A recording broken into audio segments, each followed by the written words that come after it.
मृतक के शव पहुंचते ही मचा कोहराम। महाराजगंज थाना क्षेत्र के रणिया में मजदूरी करने गए भूटान गए मजदूर की मौत बीते मई में हो गई थी। इधर मौत की खबर के बाद पूरे परिजन गम में डूबे हुए थे और पार्थिव शरीर की मांगने के लेकर शासन प्रशासन से लेकर नेताओं तक की दरवाजे खटखटाया, जिसमें महाराजगंज के पूर्व विधायक डॉक्टर कुमार देवरंजन ने परिजनों के कहने पर प्रधानमंत्री कार्यालय से लेकर बिहार के मुख्यमंत्री और बंगाल के मुख्यमंत्री के साथ भूटान में भारतीय दूतावास से संपर्क कर मृत परमात्मा रावत की शव को 86 दिन बाद बुधवार की दोपहर पार्थिव शरीर लेकर स्वयं डॉक्टर कुमार देवरंजन परिजनों को सौंप दिया।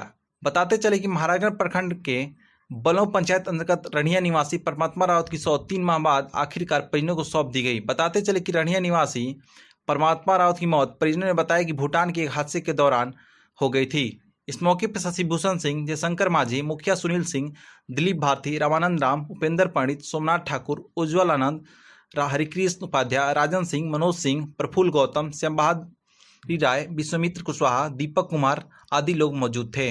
18 लाइव से सीएम की रिपोर्ट।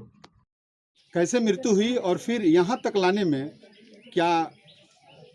मैं आपको इसके संक्षेप में जानकारी देता हूँ कि जब मुझे यहाँ से मेरे कुछ कार्यकर्ताओं ने मुझे खबर किया कि परमात्मा रावत भूटान काम करने गए हैं और उनका कोई ट्रेस नहीं मिल रहा है, ठेकेदार उनके बारे में कोई सही जानकारी नहीं दे रहा है, हॉस्पिटल में भर्ती कराया है तो क्या इलाज चल रहा है, कहाँ भर्ती कराया गया है, क्या उनकी स्थिति है, उनसे बात भी नहीं करने दे रहा है।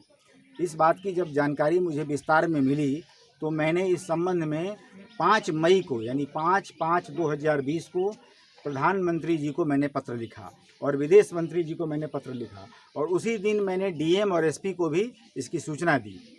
दूसरे दिन यानी 6 तारीख को मेरे पास भूटान स्थित भारतीय दूतावास से फ़ोन आया और उन लोगों ने मुझे फ़ोन पर यह जानकारी दी कि श्री परमात्मा रावत का स्वर्गवास अस्पताल में ही हो गया है और अस्पताल में फिर उनके शव को रखने की व्यवस्था की गई।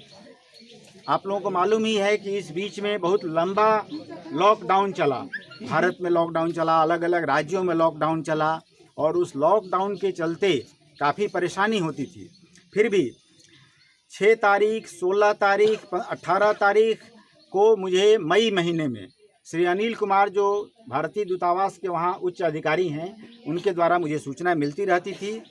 कई बार उन लोगों से मुझे मेल का आदान प्रदान हुआ, कई बार प्रधानमंत्री कार्यालय से मेल का आदान प्रदान हुआ।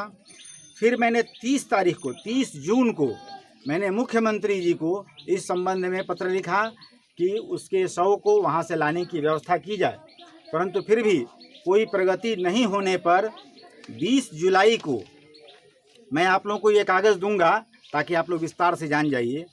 20 जुलाई को भारतीय दूतावास भूटान से मुझे फिर फ़ोन किया गया कि सर अब केवल सरकारी व्यवस्था से काम नहीं चलेगा, आप खुद किसी व्यक्ति को यहाँ भेजिए।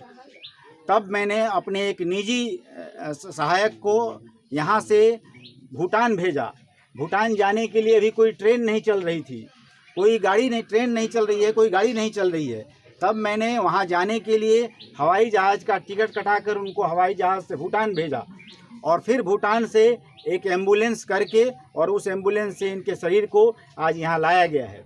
मैंने यहाँ के ग्रामवासियों से ये कहा था कि जब श्री परमात्मा रावत का शव उनके घर जिस दिन आएगा उसी दिन मैं इस गांव में आऊँगा, क्योंकि मैं उस प्राचीन परंपरा पर विश्वास रखता हूँ जिसमें कहा जाता है कि रघुकुल रीत सदा चली आई, प्राण जाई पर वचन न जाई। मैंने यह वादा किया था इस परिवार से कि आपके मान सम्मान के लिए, आपकी प्रतिष्ठा के लिए और आपका हक के लिए मैं लड़ूंगा। आज मैंने एक काम पूरा किया। आगे मेरा यह भी प्रयास है कि इन लोगों को इसका कुछ मुआवजा भी मिले, लेकिन आप समझ ही रहे हैं एक दूसरे देश का मामला है, हमारा वहाँ जोड़ उतना नहीं चलता है, हमारा वहाँ अधिकार उतना नहीं चलता है। समझा बुझाकर बातचीत करके हम लोग कोशिश करेंगे कि आगे भी इस परिवार को सहायता मिले।